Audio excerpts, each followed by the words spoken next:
Muhammad Soleh Ibnu Umar Al-Samarani atau Kiai Soleh Darat lahir di Desa Gedung Jumbleng, Kecamatan Mayong, Kabupaten Jepara pada sekitar tahun 1820 atau 1235 Hijriah. Dalam kitab-kitab yang ditulisnya, dia acap menggunakan nama Syekh Haji Muhammad Soleh Ibnu Umar Al-Samarani.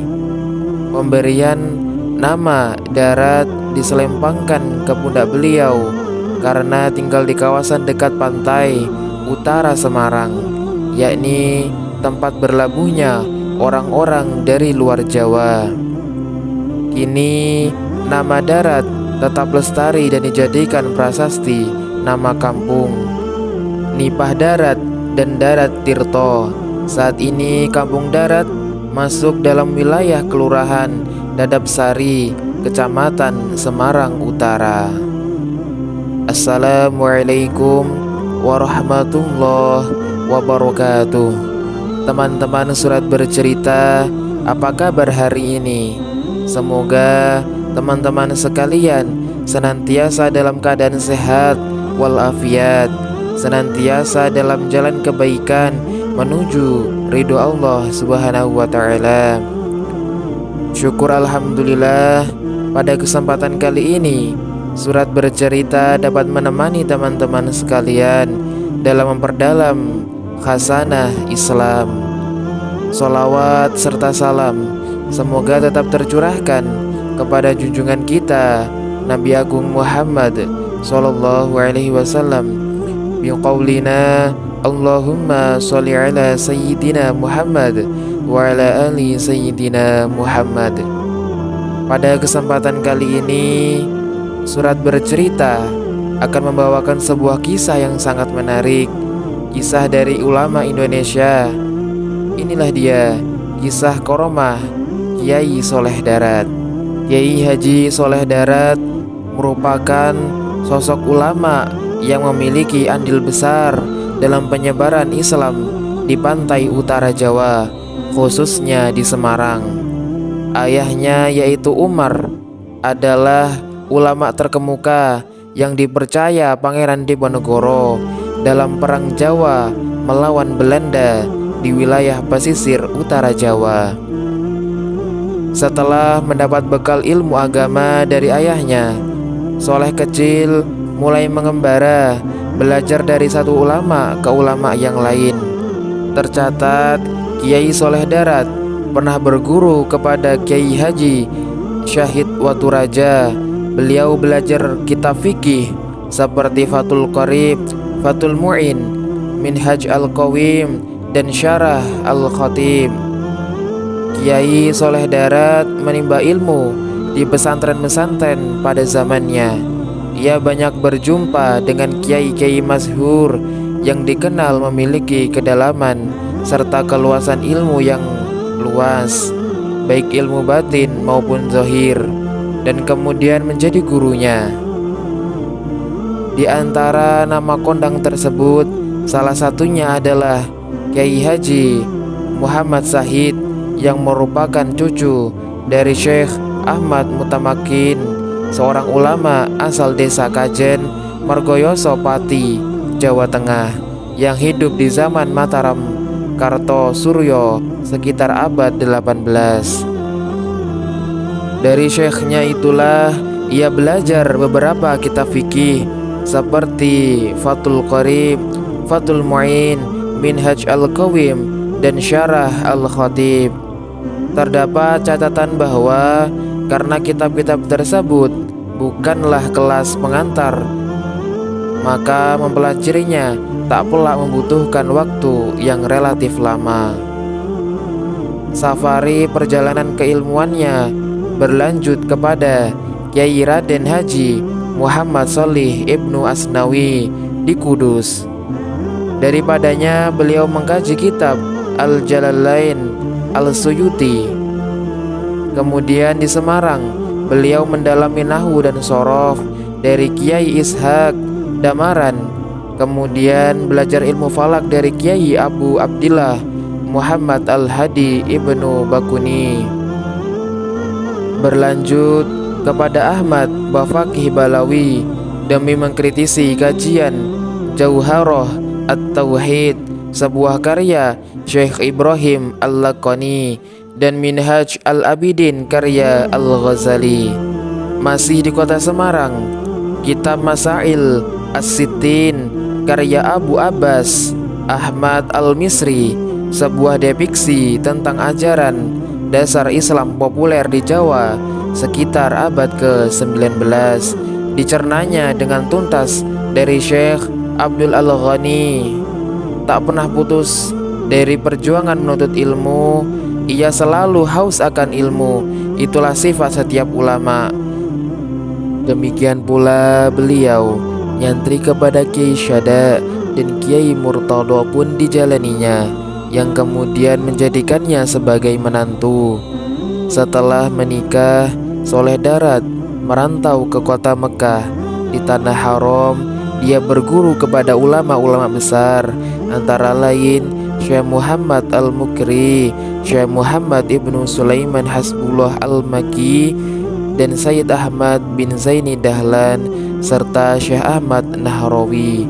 Kemudian Sayyid Muhammad Saleh Ibnu Sayyid Abdurrahman Az-Zawawi, Syekh Zahid, Syekh Umar Asy-Syamsi, Syekh Yusuf Al-Misri, dan lain sebagainya. Karena kecerdasan, kealiman, dan keluasan ilmu serta kemampuannya, akhirnya Mbah Soleh Darat pun mendapat ijazah dari beberapa gurunya untuk mengajar di kota Mekah. Selama di Mekah ini, beliau didatangi banyak murid, terutama dari kawasan Melayu Indonesia. Beberapa tahun kemudian, Mbah Soleh Darat kembali ke Semarang karena ingin berkhidmah kepada tanah airnya. Beliau kemudian mendirikan pesantren di kawasan Darat, Semarang, dan karenanya beliau dikenal sebagai Kiai Soleh Darat. Kepada murid-muridnya, Mbah Soleh Darat selalu menganjurkan agar mereka giat menuntut ilmu. Menurut beliau, inti Al-Quran adalah dorongan kepada umat manusia untuk menggunakan seluruh potensi akal, budi, dan hatinya guna memenuhi tuntunan kehidupan dunia dan akhirat. Beberapa santri yang seangkatannya antara lain Kiai Haji Muhammad Nawawi Banten atau Syekh Nawawi Al-Jawi dan Kiai Khalil Bangkalan. Sepulang dari Mekah, Muhammad Soleh mengajar di pondok pesantren Darat milik mertuanya Kiai Haji Murtado. Semenjak kedatangannya, pesantren itu berkembang pesat. Di pesantren inilah lahir ulama-ulama seperti Hadratus Syekh Hasyim Asy'ari, sang pendiri Nahdlatul Ulama, Kiai Haji Mahfuz Termas yang pakar hadis dan pendiri pesantren Termas Pacitan. Kemudian Kiai Haji Ahmad Dahlan, sang pendiri organisasi Muhammadiyah. Kiai Haji Idris, pendiri pesantren Jamsaren Solo, dan Kiai Haji Sya'ban, sang ahli ilmu falak yang tersohor. Dan satunya Kiai Haji Bisri Syamsuri. Salah satu muridnya yang terkenal tetapi bukan dari kalangan ulama adalah Raden Ajeng Kartini. Karena Raden Ajeng Kartini inilah Mbah Soleh Darat menjadi pelopor penerjemah Al-Quran ke bahasa Jawa. Menurut catatan cucu Kiai Soleh Darat, R.A. Kartini pernah punya pengalaman tidak menyenangkan saat mempelajari Islam. Guru ngajinya memarahinya karena dia bertanya tentang sebuah ayat Al-Quran. Kemudian ketika berkunjung ke rumah pamannya, seorang bupati Demak, R.A. Kartini menyempatkan diri mengikuti pengajian yang diberikan oleh Mbah Soleh Darat. Saat itu beliau sedang mengajarkan tafsir surah Al-Fatihah. Kemudian R.A. Kartini menjadi amat tertarik dengan Mbah Soleh Darat. Dalam sebuah pertemuan, R.A. Kartini meminta agar Al-Quran diterjemahkan karena menurutnya tidak ada gunanya membaca kitab suci yang tidak diketahui artinya. Tetapi pada waktu itu, penjajah Belanda secara resmi melarang orang menerjemahkan Al-Quran. Mbah Soleh Darat melanggar larangan ini. Beliau menerjemahkan Al-Quran dengan tulisan dalam huruf Arab atau gundul, sehingga tak dicurigai oleh penjajah. Kitab tafsir dan terjemahan Al-Quran ini diberi nama Kitab Faid Ar-Rahman, tafsir pertama di Nusantara dalam bahasa Jawa dengan aksara Arab. Kitab ini pula yang dihadiahkan kepada R.A. Kartini pada saat dia menikah dengan Joyo Diningrat, seorang bupati Rembang. Sebagai wali Allah, Mbah Soleh Darat juga dikenal memiliki karomah. Makamnya pun menjadi tujuan ziarah banyak orang. Seorang wali terkenal yang suka mengunjungi makamnya adalah Gusmik Hamim Jazuli. Meski meninggal di bulan Ramadan, haul Mbah Soleh Darat diperingati setiap tanggal 10 Syawal di makamnya, yakni di Kompleks Pemakaman Bergota, Semarang. Dikisahkan bahwa suatu ketika Mbah Soleh Darat sedang berjalan kaki menuju Semarang. Kemudian lewatlah tentara Belanda berkendara mobil. Begitu mobil mereka menyalip Mbah Soleh, tiba-tiba mogok. Mobil itu baru bisa berjalan lagi setelah tentara Belanda memberi tumpangan kepada Mbah Soleh Darat.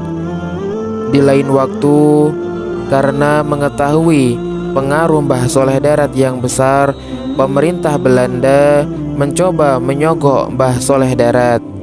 Maka diutuslah seorang yang menghadiahkan banyak uang kepada Mbah Soleh dengan harapan Mbah Soleh Darat mau berkompromi dengan penjajah Belanda.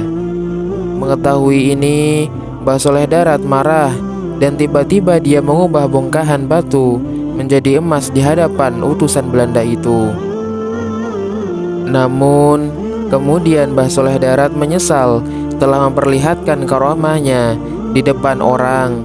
Beliau dikabarkan banyak menangis jika mengingat kejadian ini hingga akhir hayatnya. Kiai Soleh Darat wafat di Semarang pada hari Jumat Wage tanggal 28 Ramadan 1321 Hijriah atau bertepatan 18 Desember 1903 dan dimakamkan di pemakaman umum Bergota, Kota Semarang dalam usia 83 tahun. Demikianlah kisah kewalian Mbah Soleh Darat yang begitu mulia. Semoga kita semua senantiasa mengamalkan amal-amal soleh yang telah ditinggalkan oleh para ulama-ulama terdahulu. Wallahu a'lam bishawab. Wassalamualaikum warahmatullahi wabarakatuh.